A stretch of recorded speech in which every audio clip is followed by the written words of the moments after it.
Good morning. I think, give me just a second. I got to make sure I let some people in. Whoa, this is so bizarre. There's only one person on Zoom. Whoa! This is crazy. This is the biggest group of people I've been with in 2 years. Hey, Daniel. Good to see you guys. Okay. Any questions while we wait for people to log in? It's your time. Sorry, my mouth was full when I came in. I didn't get breakfast. So, no questions, comments? Good to see everybody. Okay, if you're on Zoom, there are now a few more people. Can you hear me on Zoom? Rayo, can you hear me? Yes, sir. Yes, sir. I can hear you. Awesome. Thank you. Okay. Before we get started, I want to talk about a meeting that I had last week with my leadership. It's about the class. So we made a decision, a final decision about in class, online, both. Remember that conversation? So what do you think? Where are we now? What do you guys think we agreed to? Make sure we're on the same page. What are your expectations, Daniel? Say that again. Which was? To record this one and post it? It's kind of like that. I thought it was record one of them. Correct. Was it going to be this one? So maybe. I mean, that part I wasn't so clear about. We're recording this one. We're streaming live to Facebook and YouTube right now. But I also streamed live to Facebook and YouTube in the earlier class at 10 a.m. So we're doing both. I met with my leadership though, and we had a conversation, and we were in agreement that even if we had just one student who said, hey, I signed up for a face-to-face class and I expect to have a face-to-face class, even if 99 students said I would prefer that it's online, that one person is the only one that stands in the right. Because every one of you and every one of the folks who are not here signed up for a face-to-face class, and I signed up for a face-to-face class. So even though I tried to accommodate the 99, I was told very clearly by my leadership that I can't do that. But what I can do is take Daniel's suggestion, and this is what I'm going to do. So I made this announcement earlier to the earlier class. I'm going to make it to you just so we're all clear about this semester. This is a face-to-face class. I love it that you're here, and thank you for being here. If you can't be here or you're not here and you're watching this at 2 a.m. in the morning on Facebook or YouTube, that's fine too.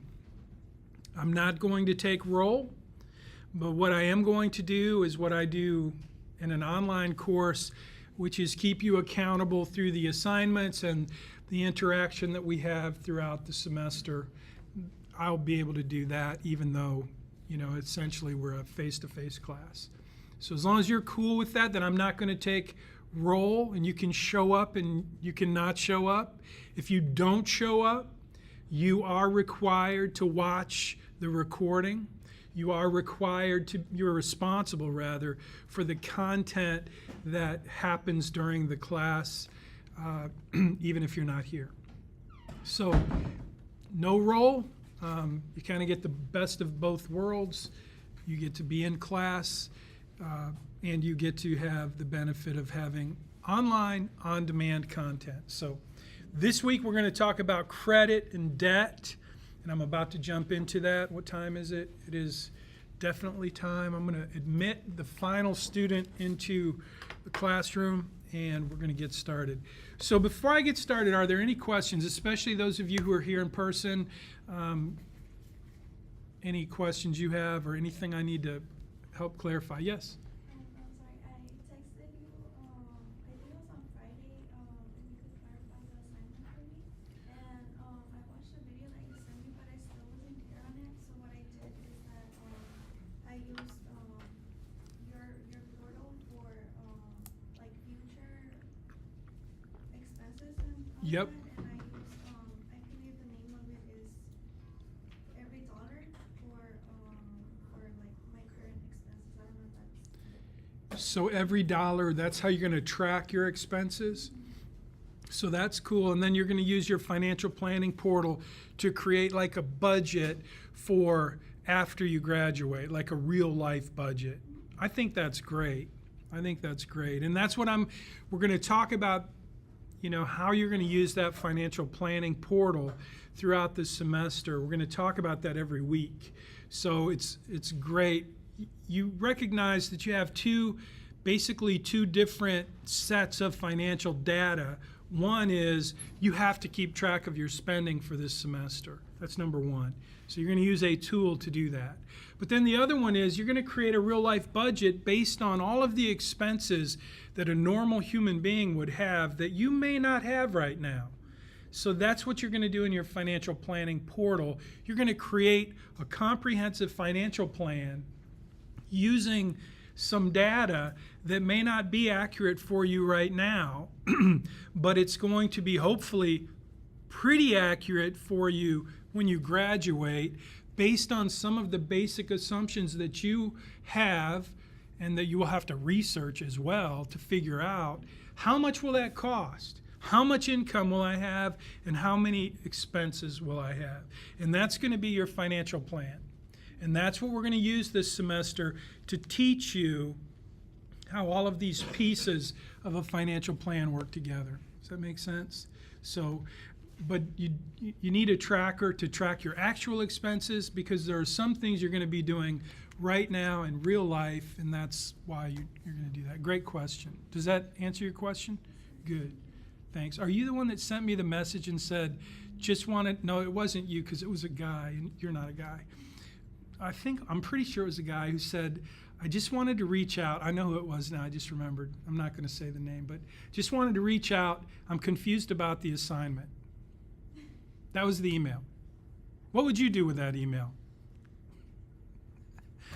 Thank you for sharing. If you don't ask me a question, you can expect I'm probably going to send you some rude little short response. It wasn't too rude, I hope. But anyway, that was a fun part of my week. Any other questions? No? Okay, let's get started. We're going to talk about credit and debt. Credit and debt, it's a big part of personal finance. I want to set the table by saying that what I'm going to teach you today, I'm going to teach you some ins and outs about credit reports, credit scores, the FICO system, but all of that whole system is, do you think it's designed for your benefit? Nah? No. I think you're right, but tell me why. What's your name? Artival? You can call me Artie. Okay, Artie. What do you think it's designed for? If this whole credit scoring system isn't designed for your benefit, whose benefit is it for? The bank. Yep. So you guys get that, right?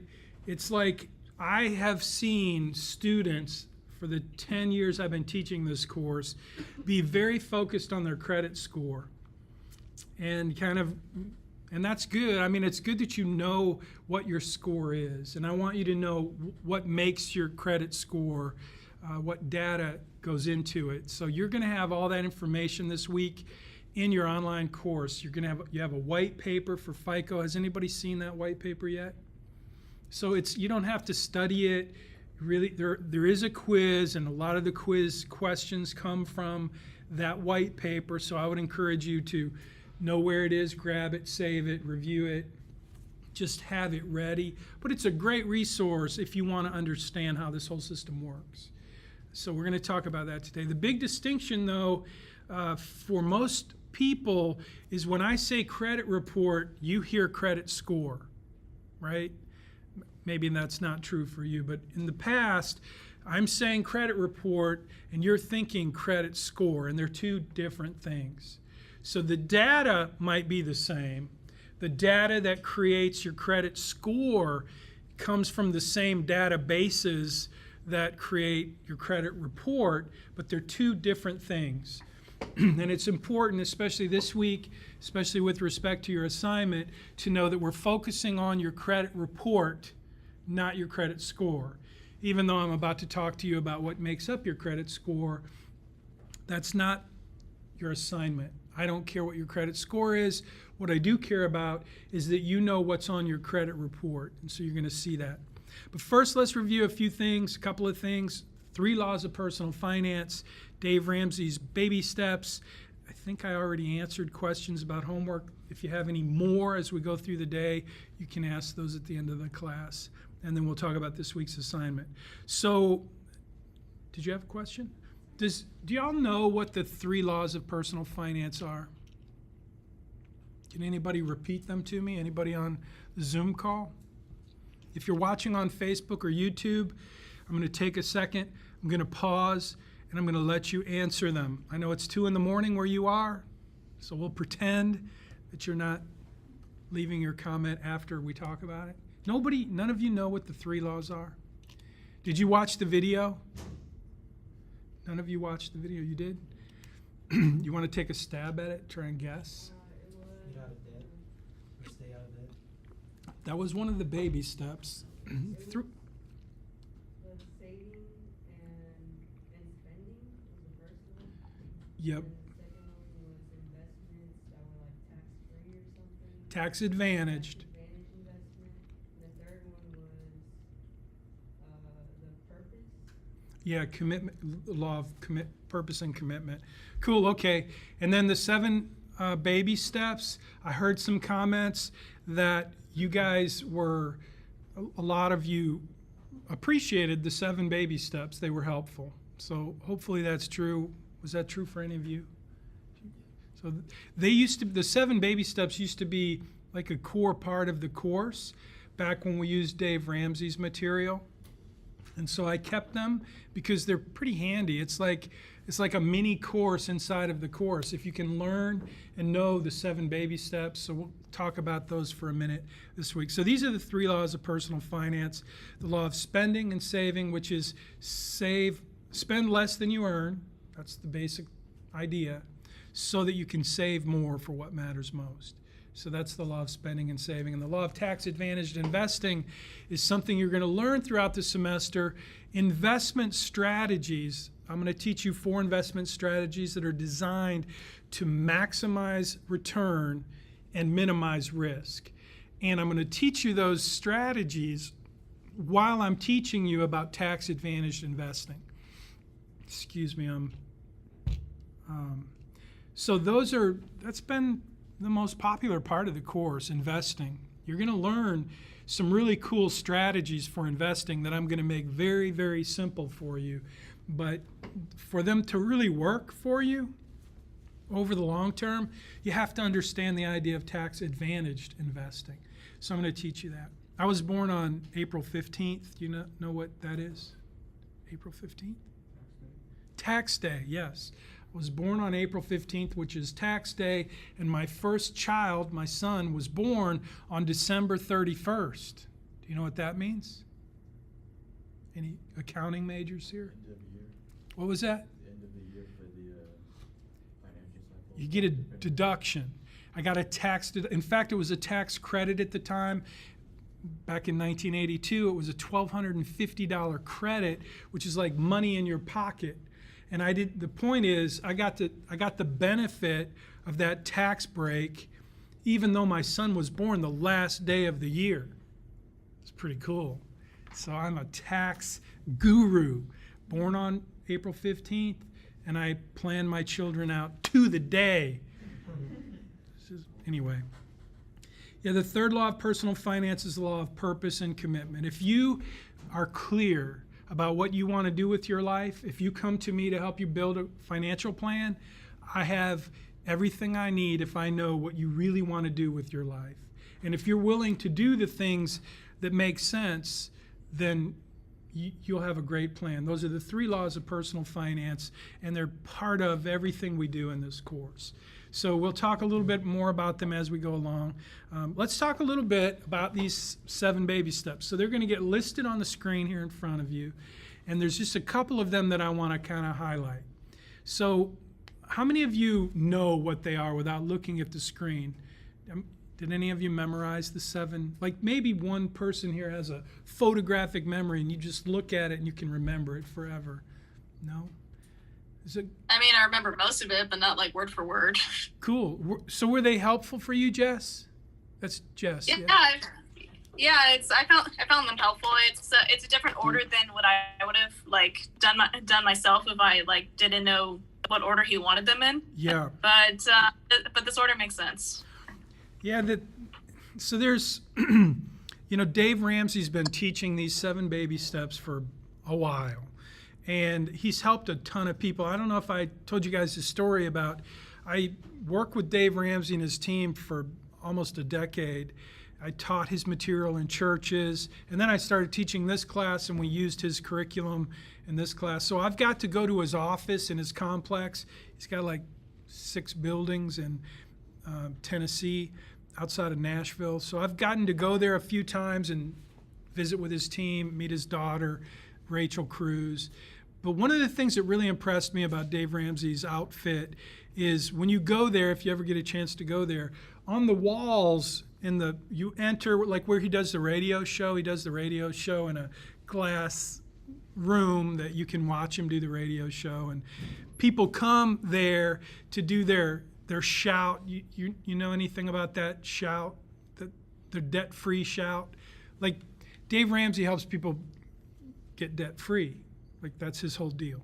So anyway, when you go there, you'll see that people write their declaration. I became debt-free on this date. I had this much debt, and now I'm debt-free or whatever. They just put in their own words. And Dave one day told somebody, they were so excited, so grateful. They were there to say, hey, I'm declaring I'm debt-free. So Dave said, let's go. I want you to write that on the wall. So he gives them a pen, and they write it on his wall. Kind of cool, right? Well, he made a tradition out of it. So every square inch of that wall is covered with somebody's little declaration. And then that wall is covered, literally covered, and that wall, and that wall. And so he has like 6 buildings, I told you, and each building has like 3 floors. So I got to tour the buildings, and every building, every floor, every wall has these declarations. I mean, that is the essence of what Dave Ramsey does and what his team is about. And so for that reason, these baby steps have been something that to me are very, very valuable, very helpful, and I wanted to share them with you and make them part of kind of this course. So I want to talk about them just for a minute, just to kind of highlight some things that I think you might want to know about these baby steps. So number 1 is the emergency fund. So first, what is an emergency? What qualifies as an emergency for you, Jess? Car breaking down. Good.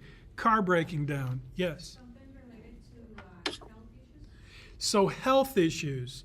Why would a health issue, what would be a financial emergency about a health issue? You're right. I just want to make sure we're clear. Okay. An accident or surgery, but what would the cost be? Where would the emergency fund come into play? Yeah, pay the hospital. Maybe you have health insurance, but you have a big deductible. You need the money in your emergency fund to pay the deductible, right? So that's exactly right. What else would be a financial impact of a health emergency or an accident or something that you had to go to the hospital for? Potential loss of income. Jess, potential loss of income. Is that what you were going to say, Art? No. I was gonna say like your dog, breaking its arm. So yeah, Artie? Artie says your dog breaks his arm. That's an emergency. I mean, fair. You said fair? Jess? I mean, you don't exactly like account for your pet breaking their leg, and honestly, not most people don't have like dog health insurance. It exists, but most people don't have it. So you're saying Artie's right. That's a fair emergency. That qualifies for an emergency. I mean, I'd qualify that. Say it again. Artie's talking while you're talking, and I can hear you very clearly because the speakers are right here. What'd you say, Artie? I just said, no, I don't think you should leave your dog alone. Yes. So I gotta tell you guys a story. Dogs are not kids, so if my puppy's hurt, I'm taking them to the Your vet. puppy is your child, right? I wish if I was prepared, I would show you guys. I'll show you a picture of my dog Lucy, who I love dearly. If something happened to Lucy, I would do whatever it takes. I would give up my own right arm for Lucy. I love Lucy. You will too when you see a picture. But I'm going to tell you a story about Hershey. Hershey is a Yorkie poodle. Lucy's a Yorkshire Terrier. Hershey was a mixed breed York poodle mix, right? Hershey was the ugliest dog in the history of the United States. He was the most ugly dog.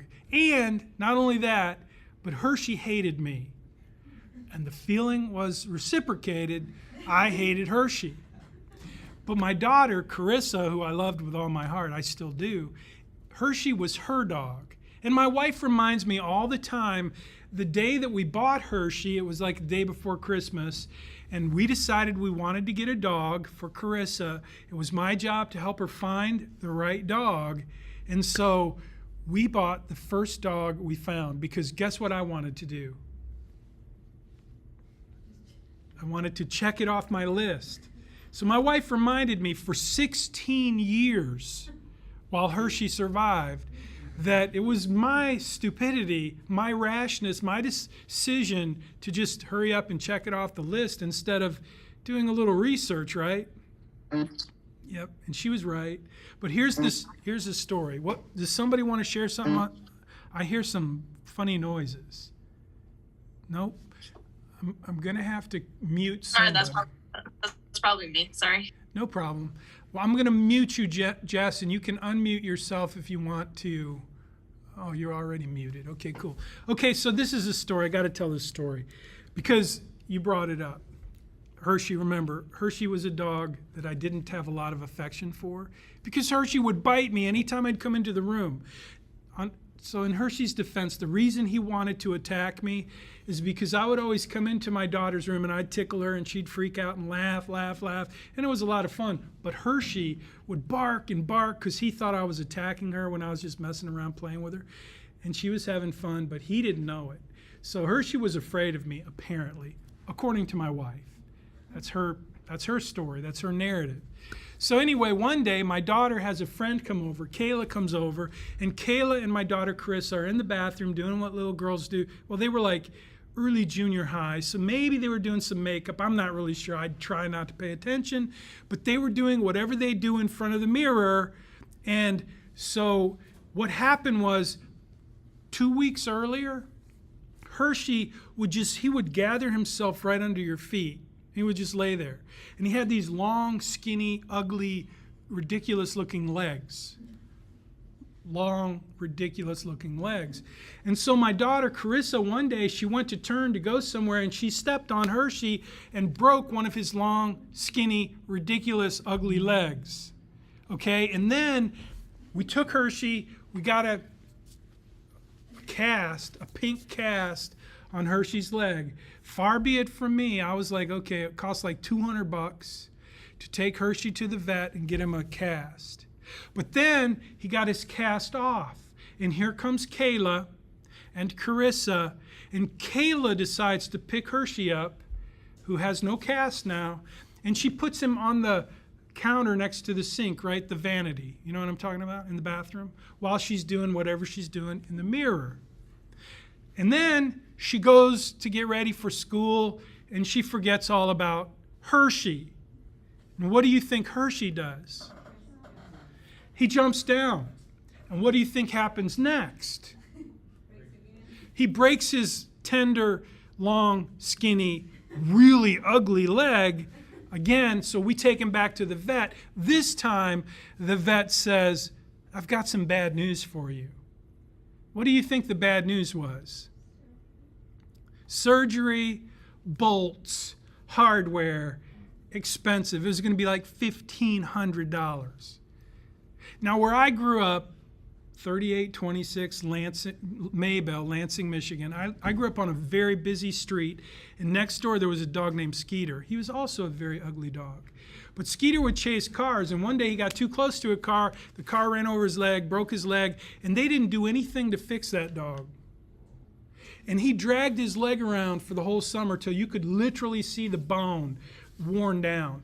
Finally, they took him to the vet.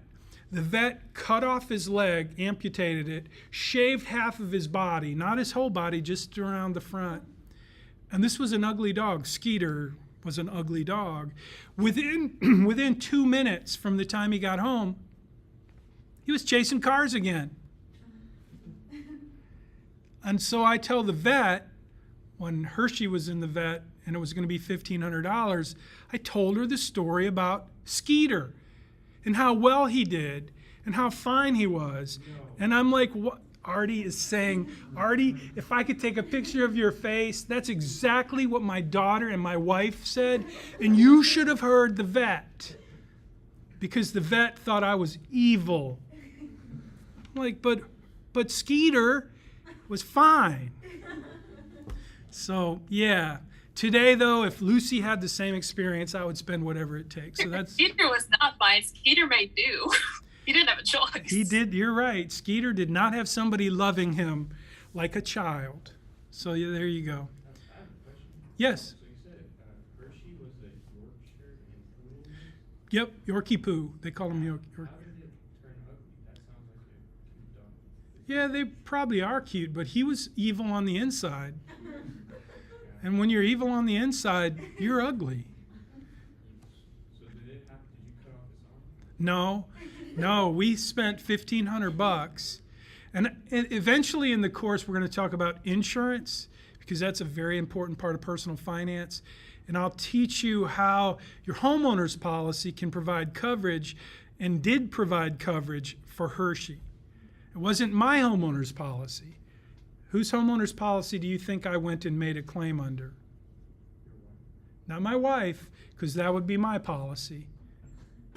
Yes. So hopefully that raises your anticipation level, so you will come back when we talk about insurance. Because yes, I was smart and I knew how to get insurance to pay for that $1,500. Jess, you have a comment? You know the answer? No. Okay. I actually studied insurance for a while, so I was about to ask details, but I'm not going to spoil it for everybody else, so never mind. Cool. Well, you'll be able to figure it out if you think about the homeowner's coverages and you think about a coverage called medical payments coverage, which is a wonderful coverage. And that's how I did it. But I'll tell you more about that later. Okay, back to the lesson. Emergency fund. So you kind of get an idea. Now, let me ask you this about emergencies. If your friends came over unexpected and they're visiting and they're all hungry, and so you need to order in some beer and pizza, which one of those would be the emergency? The pizza. Because you got to eat, right? So does that qualify as an emergency? Pizza? No. But in the No. past, be honest, has it qualified as an emergency for you? Like not in No. the budget, but you went ahead and splurged for the pizza. So that's indulging, not having an emergency. yeah, that's right. So that's kind of the major point here with the emergency fund, is you have to figure out like what's a real emergency and where are you going to use your emergency fund to support emergencies instead of supporting all these things that come up that really are not emergencies. So this is this week's collaboration assignment. I want you, as we talk a little bit about the emergency fund, and I'm going to move quickly through everything else, but the emergency fund is one of those things that this semester I would really like for you to think about your commitment to yourself to take some action in your financial plan to do something that's going to make a difference in your life. And this is one small step that you can do that will make a big difference in your life, is to have an emergency fund. So what is an emergency fund? We've already talked about what its purpose is, why you want to have one, because of the things that can come up that you didn't plan for, that create expenses that you really need to pay, whether it's Hershey the ugly dog or your own income that's being missed because you can't work because you got in a car accident or whatever. So emergencies will come. So we know that, but how would you set up an emergency fund? Like, what does that look like? And here's the assignment for this week. I want you to explain in a paragraph or two in a post, here's what you would say to your roommate, to your future spouse, to your best friend, to your cousin, to your future self. Here's what an emergency fund is. Here's how it works. And here's how much you should have in it. And I want you to think about, especially your future self, like this. Like, if that's good advice that you're going to give in this post that you're going to share, either publicly on Facebook and YouTube, or you're going to share within our community and money study group, this post is 2 or 3 paragraphs where you explain what is an emergency fund, how does it work, and how much should you have to your future self or your roommate or your best friend or whoever. I want you to think about, if that's good advice, what are you going to do about it? Like, what is your commitment this semester for your emergency fund? That's the big point. Now, obviously, it's a personal thing and you don't have to share that part. Although, if you're a sharing person, share that part. This is what it is, this is how it works, and here's what I'm going to do. I'd love to see that. But you're welcome to make it just advice to your future self, and you don't have to commit and declare and take that risk of saying, here's what I'm going to do. Because here's the thing. I could ask you, how much do you have in an emergency fund right now? I'm a financial planner. If we were sitting in my office, there's no question about money that I won't ask. I will ask everything. And if you're going to be my client, your job is to share everything with me. It's like having an attorney. I can't help you if you don't share everything with me. If you've got hidden accounts, it doesn't do any good to have a financial advisor who doesn't see the big picture. So I'm not like the person who feels like it's awkward to ask about money, but I get that some of you don't want to tell me how much you have in your emergency fund, but that's a question I want you to ask yourself right now. And if it's less than $1,000, then I'm hoping you will see that it makes sense for you to make a commitment to start to save $1,000 in your emergency fund. If you've got no money in an emergency fund, start with $500. Start somewhere and create an emergency fund of X number of dollars. It's a super important, tiny step that you can take this semester to start moving forward in personal finance, in making and building wealth for yourself. It's a critical piece of the puzzle. And so now that we've established what's it for, how much, the other question is, where would you set that account up? How should that account be set up? What does that account look like? Any ideas? In my personal emergency fund, I just keep it in cash. So you keep it in cash under the bed, in the underwear drawer, or in the glove box? Okay, so that's a great answer. Keep it in cash. Anybody else think that's a good answer? Yes. I would keep it in a high yield saving account or no? A high yield saving account? I like that a lot better. Anyone else? So we've got cash, we've got a high yield savings account. Anyone else? Okay, so go ahead, Jess. You could also put it in the stock market. It's kind of like a high yield savings account if you know what stocks to put it in. Yeah, if you know what stocks to put it in. The problem with putting it in the stock market, and again, I'm a financial advisor, And I would say, let's not do that. Because if you put it in the stock market, for one thing, it may not be liquid. If it is liquid, now you're right, you could put it in something in the stock market that's very safe, but most things you invest in the stock market have volatility. And so you never know when you're going to need it, if it's going to be up or down. So I would have. What about an index fund? What about what? What about an index fund? I heard those are pretty stable. Index funds are very diversified, but they're not stable. Depending on the index fund, you can invest in an index fund that's all bonds, that's all fixed income. It could be an index fund in a very safe, very liquid, very stable asset class. But just because it's an index fund doesn't mean anything. It could be an index fund of Chinese cryptocurrencies.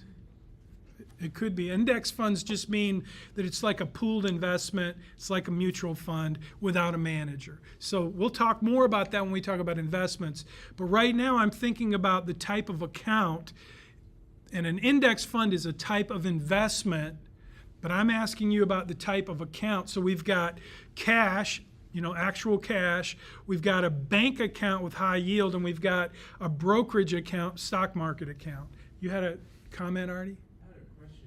So, for a goal of an emergency fund, are you trying to potentially increase it by investing it, or are you trying to have it set in excess of that? That's a great question. So Artie's question is, with an emergency fund, is the goal to have it grow, or is the goal to have it setting there for the purpose of funding an emergency? And what do you say? Which of those is the purpose of an emergency fund? Because you don't want to try to do both with the same fund. Which one would you choose? I would choose the second. Yeah. In case something comes up, have it That's the whole purpose of the emergency fund. So Jess, that's a great question. I mean, your comment was a great comment with respect to what do we do with our money to make it, do well. And so we're going to talk about that. But when we talk about emergency funds, it's not about growing that money. It's about having liquid, safe, immediate cash for emergencies. But there's still a better way and a not so good way to set up that account. So if we know that it's going to be cash, a bank account is the right answer, either a checking account or savings account. But here's what I want you to think about. If you have cash, that's right there, right? Any emergency could qualify, and it's going to be super easy to grab it. And plus it's cash, which it could get stolen, it could get burned up, it could get blown away in a hurricane. There's all kinds of ways that your cash is less safe than the money you have in the bank, which is FDIC insured. So I would say cash is not the best way, just based on all of those physical risks to the cash, that you just don't want to take that kind of risk. So now if we have a bank account, what are the options if we put it in the bank? Checking, savings, any other kind of quote, CD, but if you have a CD, what happens if you decide, I'm going to get this 6-month CD, but then 2 months later you want to take the money out? You pay a penalty. So you don't want to do a CD in emergency fund unless maybe you're doing half of it in a CD and the other half in cash, depending on how much you have in your emergency fund. But to start out, I'd say we've got checking account so far, savings account. Those are both good answers. Any other account type you can think of? I always think of credit union because A, it's not attached to my debit card. It's a separate account. It's in a different institution. I have to call them or email them or something, maybe go online if I want to access that emergency fund, right? And that is key, to have that emergency fund set up in a way that's a little bit difficult for you to access so that you only access it during emergencies. Does that make sense? You want to be able to access it and quickly, but you don't want it to be connected to your debit card, because what will you do if it's connected to your debit card? What was that? Yeah, you'll grab from it. Your definition of an emergency will change. So by setting up the account in a way that's a little bit more difficult to get to, at least separate, then you have in your mind, this is an emergency fund. And then when your dog breaks its leg or you get in an accident, you know where to go. And you can transfer the money to your checking account, but it's not living in your checking account. Does that make sense? So that's that. And then eventually, you're going to want to save more than $1,000. But I'm hoping this semester you make a commitment to develop an emergency fund. And if you don't have anything, $500 might be a good goal. If you have a couple $100, $1,000 is a good goal. You should have $1,000 sitting in an account as an emergency fund. If you want to be responsible with your money, you need an emergency fund. And I'm hoping you make that commitment to yourself this semester. The rest of these baby steps we'll talk about more as we move forward into the semester, but I don't want to run out of time. We're already 45 minutes in. Any questions about any of these? Let me ask you one question. On number 4, invest 15% in retirement. How does that strike you? Does that sound like a big, heavy, difficult thing, or? So right now in this stage of my life, it would be difficult because I've only invested like 6% into 401k. But I mean, further on, like we have a better job that pays better, then I feel like 15% is reasonable and doable. So the answer is right now that would be difficult. I'm saving 6%, but as I make more money, it will be more achievable, more realistic to save 15%. That was the comment. Any other comments? 15% for retirement. Does that seem like a really difficult, challenging, high bar for you? Yes. I think it might be a little bit easier just now because later on in life I'll expect to have more expenses. Yeah. Like a mortgage. I don't know. I think it will be more difficult in the future than right now that I don't have as many expenses. Yeah, that's an interesting observation. So we have two responses. One is, it seems really hard right now because I'm not making that much money. The other response is, it seems like it'd be easier now that I'm not making that much money because when I start making more money, I'm going to have more expenses. And then 15% is a bigger number. And so that's what I heard from the earlier class was that response, that this is really going to be difficult once I'm making good money to save 15%. So I'm just trying to get a gauge for how all of you feel about the idea of saving 15% for retirement. I think it would be easier when you make more because if you are planning on having kids, you'll most likely have a partner. So then those costs are split. So then it should be like, okay, you do have this money you put into your retirement. So the third option is the family plan. You're going to have a partner, you're going to have some help, and you're going to split the cost. Essentially. So it should be easier. But also, well, yeah, that's good. So, I mean, it doesn't matter how you answer. Typically what happens is I hear you say saving 15% for retirement seems pretty hard. I don't know how I would do that. And so that's a good thing. I want you to feel the weight of that as I say this should be something you aim towards. Because what I'm going to teach you in the weeks ahead is how to do that. And my promise to you is that it's going to become way easier once you understand how to do it and you see the ways that we do achieve that goal of saving 15% for retirement.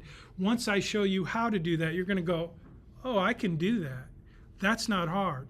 This is a key to building wealth, saving 15% for retirement. And the more money you make, the more important it is because it's more money.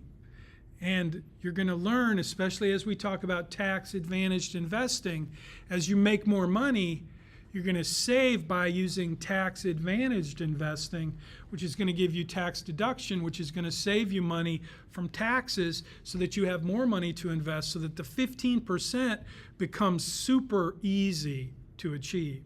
So I just wanted to highlight that. We'll talk about that more as we go forward. I just had a question. So would you think that potentially investing 50% of your income? So has anybody heard of FIRE? I can't remember what it stands for. Financial Independence, Retire Early, I think is what it stands for. And that's their goal, save 50 to 75% of all your income. Is it realistic? I mean, anything you decide you want to do and you're willing to sacrifice for is realistic. You can live on, I mean, depending on your lifestyle, you could live on 25, I could live on 25% of my income, and I could save 75% if I decided to. But I don't need to. I'm only going to live so long. But you could, and if you wanted to get to that place sooner in your life where you get to choose not to work, that's the game. You got to save more. Spend less than you earn, a lot less than you earn, and save more, a lot more, for what matters most. The key is to identify what matters most. What is it worth for you to do it? And then once you have a clear purpose and you're ready to commit, that third law of personal finance is a game changer. So let's move on, see if we can cover some of this credit and debt. By the way, I'm going to, let me ask you guys this. What time you want to be out of here today? You guys can speak up too on Zoom if you care to. Do you guys want to stay till the last minute, or do you want to get out a little early? What time? 12:45. Okay, we'll definitely be out by 12:45. So I just want you to know that if you, it's impossible for me to cover everything in both classes, but I think I did a pretty good job in the first class of covering everything, and I'm going to post that video in the playlist. So, I'm going to try to cover everything right now that I covered in the first class, but what I want you to know, those of you who are watching online or watching currently in Zoom, and those of you who are here, there's a white paper that I put into a money study group. It's a FICO and how all of this works. And it's pretty up to date, and it's pretty comprehensive, and it's pretty helpful. You don't need to know all this stuff. This is probably my least favorite lecture, my least favorite week to talk about credit and debt. It doesn't inspire me, but it is important. And there are some things that are important for you to know. But I'm not going to cover all of them in this lecture. So there's more information out there. If you're interested or you need to know, you have access to the resources to go do that. And there's a quiz too, and that white paper is where most of the questions from the quiz came from. So I would encourage you to download that PDF. It's a white paper, and you can, search it. You can find all of the answers in that white paper, and you can have that to save so that you have all the information you want to know about credit, credit scores, credit reports, FICO scores, and how they work. So let's see. We're going to talk about the credit report, credit score, credit history, credit inquiries, and your credit list. That's part of your homework assignment. So your homework assignment this week is to get a credit report. There's three different credit reporting agencies. We'll get to that slide in a minute, but we already talked about the I Love Credit idea. This whole system is not designed for you. It's designed for the credit industry. So your credit score is not about you. It's not there to benefit you. It's to benefit the creditors so that they know what kind of risk you are so that they can take advantage of you to the best of their ability. And that's what they do with credit. Is credit a privilege or a product? What would you say if you had to choose one? Product. Yeah, it's a product. And there's never, in the history of human beings, there's never been a product that has more brains and people and resources behind it to sell it, to push it on you, than credit, the product. Every way you can possibly imagine, you will be sold credit. It's a product. If you look at credit as a privilege, something that you're entitled to, you're going to make the same mistake most people make. But if you look at it as a product that people are trying to sell you, you will become a little bit more skeptical. Eventually you'll become angry, and that will make you want to learn more and be protected against all of the artillery that's pointed at you to get you to take advantage of this product that they want you to think of as a privilege. It's a product. It's an expensive product. It costs you money. 3 agencies where you can get free credit reports every year. You're going to get one this week. It's your assignment. If you have a Social Security number, you'll be able to get a credit report. If you don't have a Social Security number, you won't be able to get a credit report, and you will do the alternate assignment, which I'm not even going to talk about. But for those few students who cannot get a credit report, you're going to do the alternate assignment. But most of you can get a credit report, and that's your homework assignment, is to get a credit report. You go to annualcreditreport.com. You can get 1 free credit report every year, every 12 months, from each of these 3 credit reporting agencies.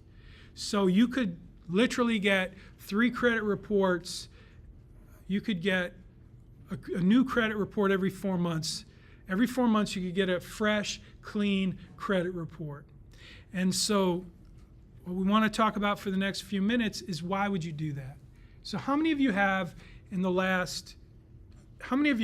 have gotten a credit report for yourself? No hands are up. Anyone on Zoom? Anyone? Yes, sir. So right. Yes, sir. I have a report from Credit Karma, and I have my 2-3 credit cards listed over there, my card lease and everything. So did you hear what? That's Rayo? Rayo? Yes, sir. Rao. Yes, sir. Rao. Did you guys hear what Rao said? Did you guys hear what he said? He said he's got Credit Karma, and he's got all his credit cards, and he's got his. I didn't catch the last part. But what does that? My card lease, which is on my name. So my card lease account, which shows how many payments are left on my account. Cool. So your car lease. So you get your credit score there, right? Yes, my credit score and the products which are on my name, my 2-3 credit cards and my car. All kind of loans. I don't have any home loan, but it also gives you the option of home loan. So what I want you to do, Rao, and this is what I want everyone to do, is first of all recognize the distinction between Credit Karma and credit scores versus the full credit report that you're going to get from these agencies. So you may find that everything you see right now in Credit Karma is, that you're seeing everything that's on your credit report. You may see that, I don't know. But I would bet money that when you do your credit report, you're going to find a lot of information that you had no idea about because it's just not being displayed in your Credit Karma account. I may be wrong, but that's your assignment this week, is to do that credit report and then compare that with whatever other information you have. Because what most people do, because what Credit Karma promotes is what? What is it they promote to you? What is the number one thing they want you to have? Credit score. Your credit score. And that's because your credit score, they want you to, that's what they sell, or that's what they're promoting is your credit score, because most people want to know what's their credit score. But there's more to it than your credit score. It's your credit report. So I want you guys to get a credit report from one of these 3 agencies. You can pick whichever one you want, and you're going to download the PDF. I don't care to see it. It's easier typically for you to show it to me. Make it part of your Blackboard assignment. If you're not comfortable with that, no problem. Just tell me what's on it. Not like all the details. Tell me what you found, any surprises. It's all in your assignment on Blackboard. But it's usually easier just to show me the PDF, and it's just a bunch of data. It's a ton of data. And I won't be looking at it except to see that it has your name on it and that you got it. So you're gonna all get a credit report from one of those 3 agencies. And what you're looking for are surprises. You're looking to see if the information makes sense. Do you recognize all those entries on your credit report? There's a couple of reasons why it's really important for you to get your credit report. It's the number one, or it's one of the number one ways that you can protect yourself from fraud, is just doing a credit report, paying attention to it. A couple other things I wanted to point out is, so you guys, do you know your big targets for fraud? There are two classes of people that are the biggest target of fraud. Do you know who they are? Seniors and young people. Yeah, seniors and people that are just old enough to start getting credit offers like yourself. So you're a huge target. Say that. Go ahead. Jess? I missed that. I was trying to make a joke. Seniors and seniors, you know, high school seniors seniors and and seniors. Yep, seniors and seniors. Good joke. I got it. Okay, so a couple of things I just want to point out in terms of prevention. Just be aware that there's tons of people trying to rip you off, for one thing, and be skeptical. That's a good thing. Hackers, you know what a phishing email is, right? You guys have to pay attention to those. The number one way you get hacked is somebody sends you something, you click on it, and it downloads something on your computer. And another thing is software. And when I say software, I'm talking about, like, I've got an iPad here, I've got a MacBook, and I've got an iPhone, and I've got a watch. That's 3 different pieces of hardware, but each one of them has an operating system, right? And we get updates. If you're an Apple user, you get updates all the time. A notification that there's an update available. Well, I don't know about you, but my mom pays no attention to them. So she's got an iPhone 12. And every time I see my mom, I look at her phone, and she's like 3 versions behind. Do you know how susceptible her phone is to getting hacked? Because every time they come out with an update, the first thing they update is the security stuff. And so you always want to do the updates, whether it's a laptop or a phone or an iPad. And that's a huge thing you can do. The other thing is passwords. Change your passwords. Use smart passwords. I think you know this, but I got to say it because it's amazing to me how many people don't realize that their password is easily hacked. So there's a ton of things you can, well, there's really not a ton of things you need to do. There's a few small things that you can do that can really protect you, and that's why I wanted to mention that. Identity theft, again, the biggest targets is seniors and seniors. Annualcreditreport.com, that's where you're going to want to go to grab your free credit report for this week's assignment. So you'll be doing that. Now, the rest of these slides really just unpack what your credit score is based on. I'm going to just ask to get a gauge of your interest level, because I've already told you my interest level in this content is 0. But how many of you want to know what's in your credit score? I see a lot of hands. Okay, let's go.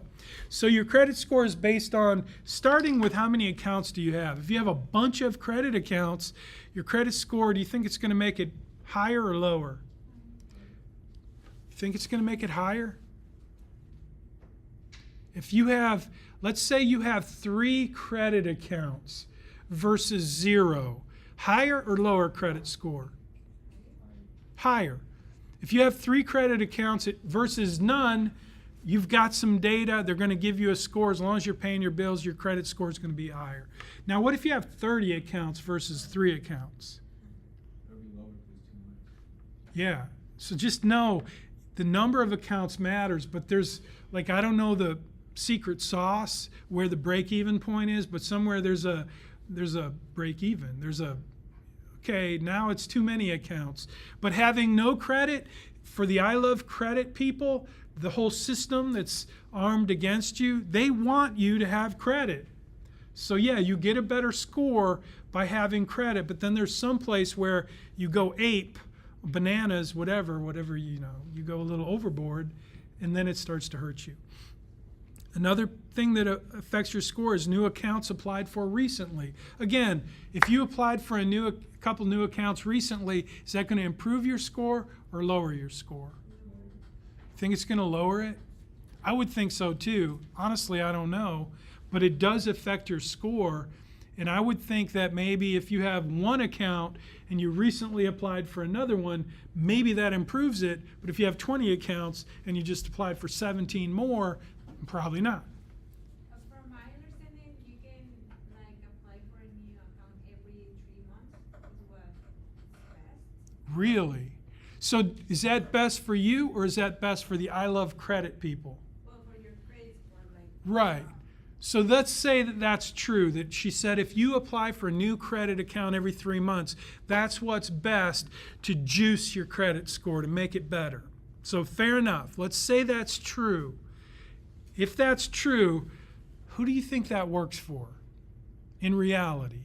Companies. Well, not exactly like every 3 months you're going to go to the bank and have a new account, but that's like if you just apply, just at least wait 3 months to get a new one. Got it. So you don't want to do one every month. Okay. So the point is, there's a timeline you want to wait. You don't want to do it too frequently, or it's going to hurt your credit score. So that makes more sense to me. Maybe I'm too skeptical for the debt and credit industry. Okay. So yeah, let's see. Let's move right along.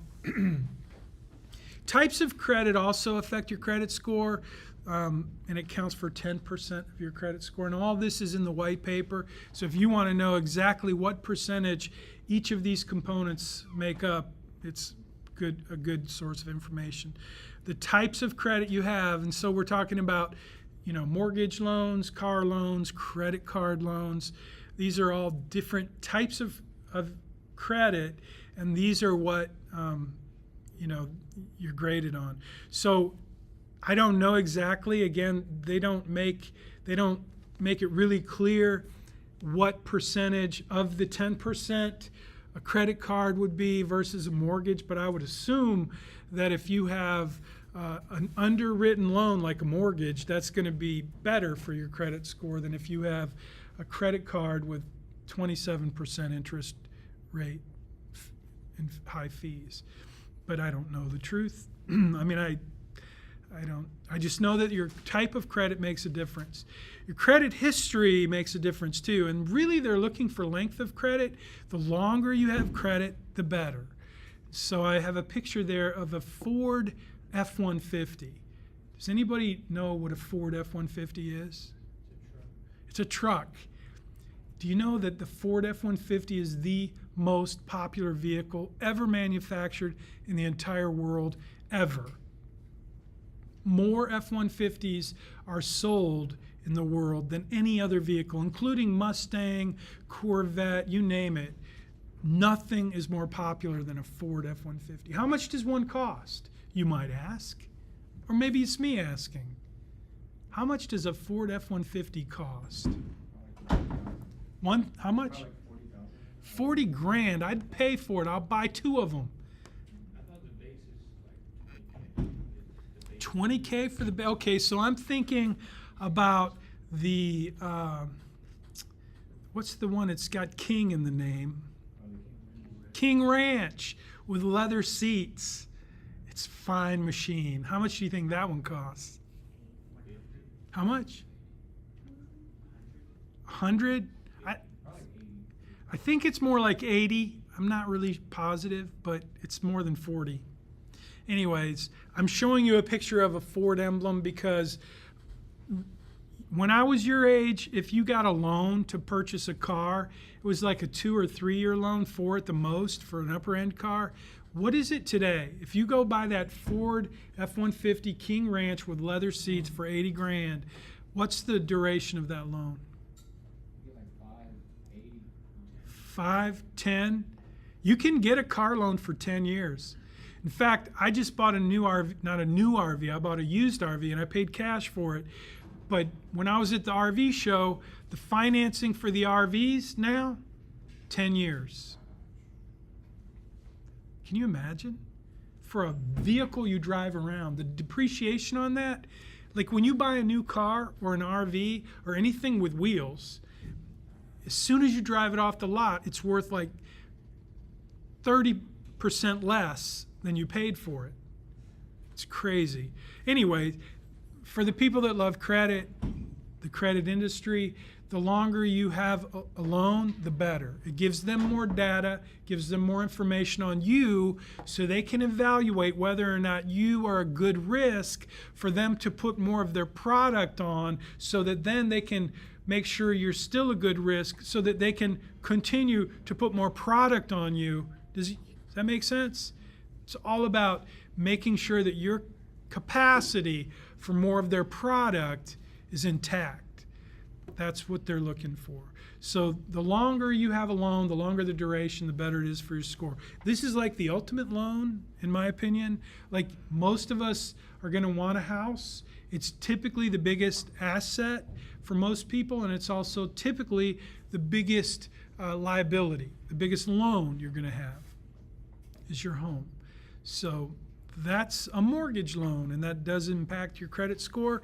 In fact, if there's one reason for you to pay attention to your credit score, it's so that when you do get a loan for a home, you qualify for a lower interest rate. Because if you have a really bad credit score, then your interest rate's going to be higher. So that's why we talk about credit in this course. That's why we do this week, because it does matter. If you don't pay attention to your credit score, if you don't understand how the things you do impact your credit score, then you're going to end up paying more for a loan, and that's on a home loan, that can be significant. So in your credit score, you got your payment history, the total amount you owe, and the length of your credit history and the types of credit. So that is pretty much your credit score. FICO scores are the number one. When I say credit score, I'm thinking FICO. But just so you know, there are a lot of different credit scores. FICO is the most common. In fact, 90% of U.S. lending decisions are based on the FICO score. But there are I don't know about lots, but there are other companies out there that do credit scoring. I don't know if you knew that. But when we talk about it, we're typically talking about FICO. And they only consider hard inquiries and only inquiries from the last year. So do you guys know what a hard inquiry is? Daniel, Yes, sir. answer that question.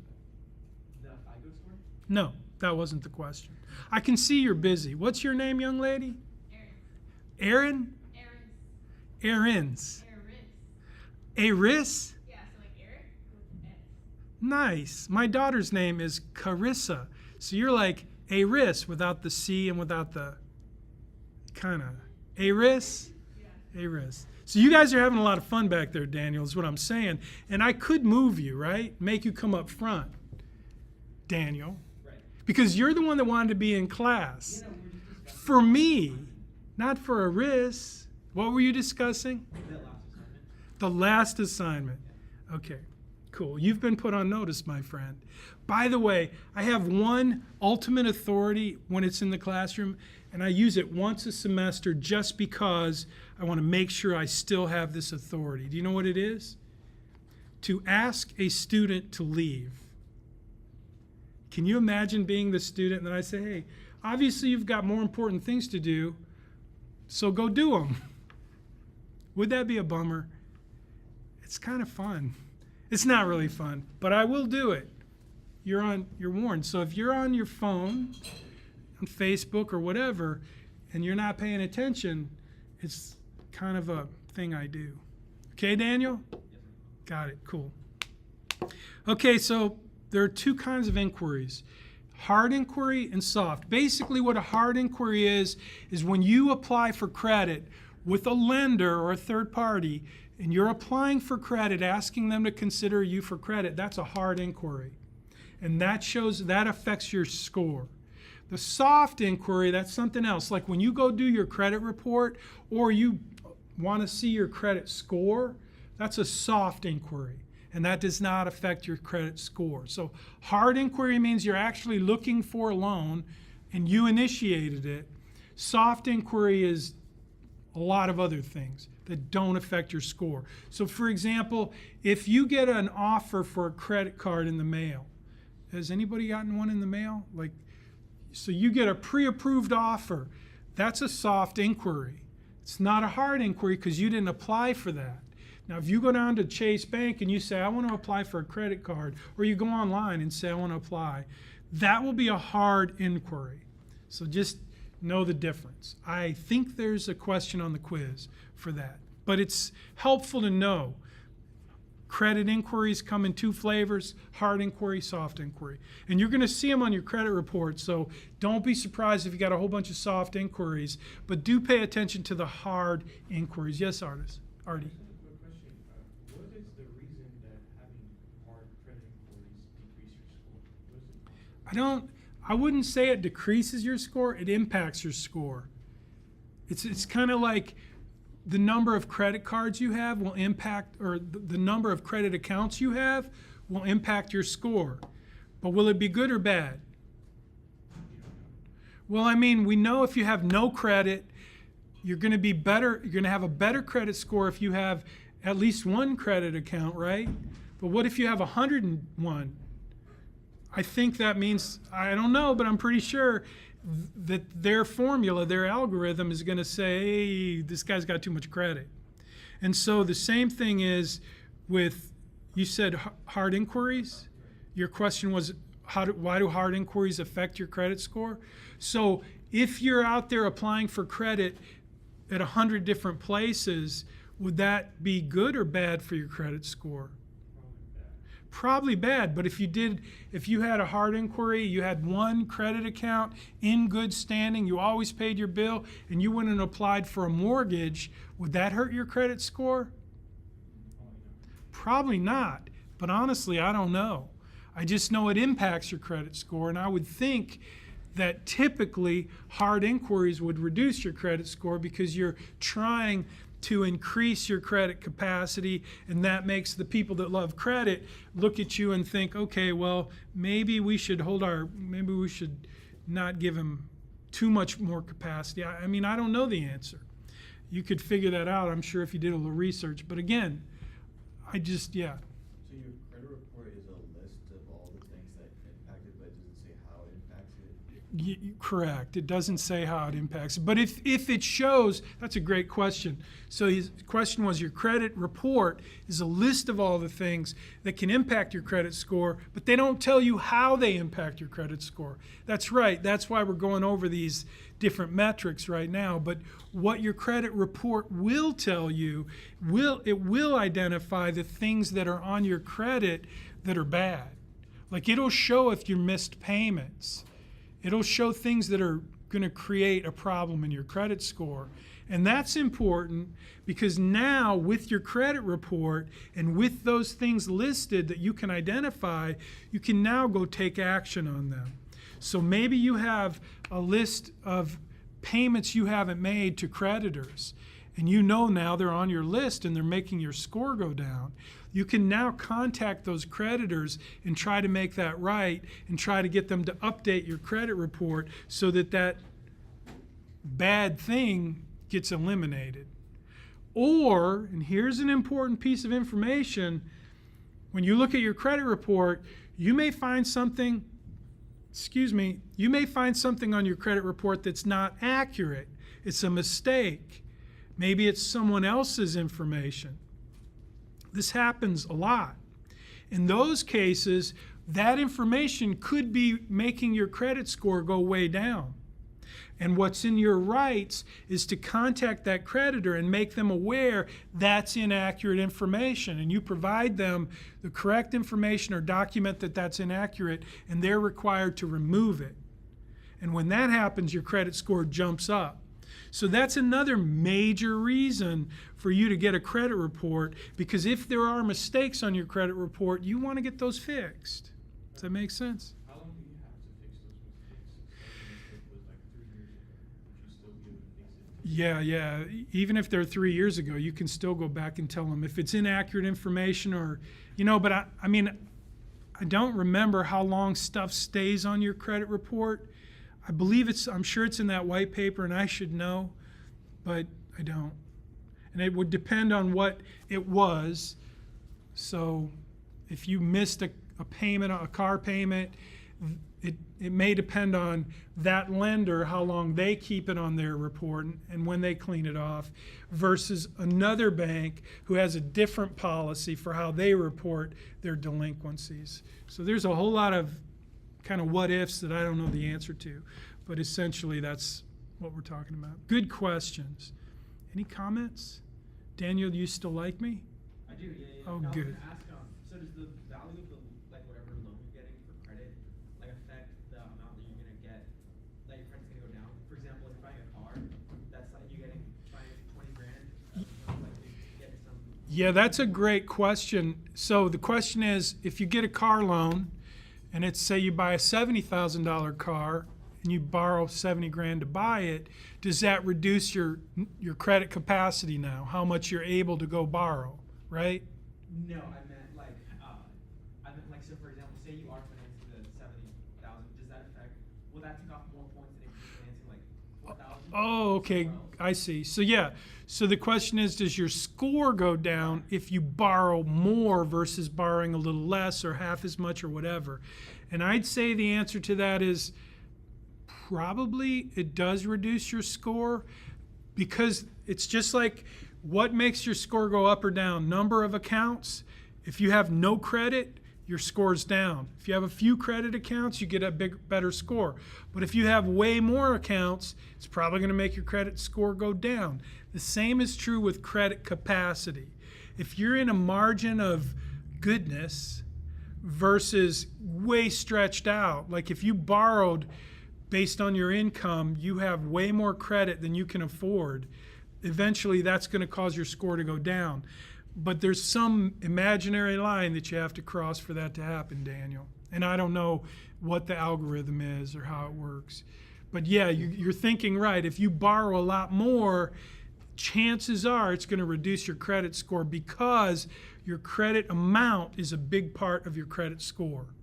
But I don't know where the line is. I don't even know how they keep track of your income, because like if you go to get a loan at a bank, the first thing they do is they want to see you prove how much income you have before they give you the loan. So I'm not sure how the credit bureaus do it, though, how they calculate whether or not you have too much credit. I don't know the answer to that. I'm sorry. Great question. Any other questions? Questions? Yes, sir. Yes. So what I think on this is, on this specific question, that their credit score goes down or not, is that in the short term, maybe the score goes down. But if you're making the payments on time, and in the case of credit cards, if you're using maybe 35 or 40% of your balance, and you have like 3 credit cards, on your name, as you said, one business, personal, and for something else, then it may be good for your credit score if you're using a certain limit every month. I think you're right. So basically, Ralph says that if you borrow a lot of money, probably your credit score is going to go down. But if you keep making those payments consistently, your credit score is going to increase and get better. And the same is true with number of accounts. He said that as long as you're making those payments consistently and regularly, that's going to improve your credit. So that no more credit card, like maximum 2-3 credit cards, definitely. More accounts will not be handled like it will be hard. Yeah. I think at some point just having too many accounts is going to hurt your credit score. Okay, so you guys are going to get your credit score. You're going to do a credit list. You're going to make a list. Let me get through these screens. I know we're out of time, so give me just a minute and I'll get us to the end. Actually, so let me cover your assignment real quick. You're going to do your credit report. You're also going to do a credit list. Did we cover what's going to be on the list? No? Okay, so it's just a credit list. You're going to make a list of your creditors. If you have no creditors, you're going to say, I have no creditors. But if you do have creditors like student loans, car loans, whatever, you're going to make a list of your creditors. The name of the creditor, the amount of credit that you have, the amount you owe, the monthly payment that you're going to be making on that loan, and when does that monthly payment start. So for example, with student loans, you may not be making payments now, and you may not have to make payments for 10 years. That's what I want you to know. I want you to have an up-to-date list of your creditors with the total amount of debt that you have and the total monthly payment that you're going to be needing to pay on those loans, and when they start. And if they're starting now, whoop, that was it. Did you see that? Do you want me to go back? So this is it. Those are the 4 columns. So again, what? Any questions on that? It's pretty straightforward. If you have loans, that's what you're going to want. It's 4 columns. The name, the amount, the monthly payment, and when it's due. Okay? Okay, I'm going to have to, if you guys want to go watch the last few minutes of the Zoom meeting, you can scrub forward to the very end, and you'll see I covered a few of the things that are coming as far as future assignments. Nothing critical, we'll go over all of it, but that's what's coming. If you want to see that, it's in the video. Thank you guys, sorry I went so long. It's been fun. Thank you, sir. You bet. Thank you, Rob. You bet. Take care. Okay, I'm going to close. You too. Take care. I'm going to close out the meeting. Hold on. Let me close out this meeting real quick. Thank you, sir. See you next week. Thank you, Jess. See you later. Hold on. Let me just.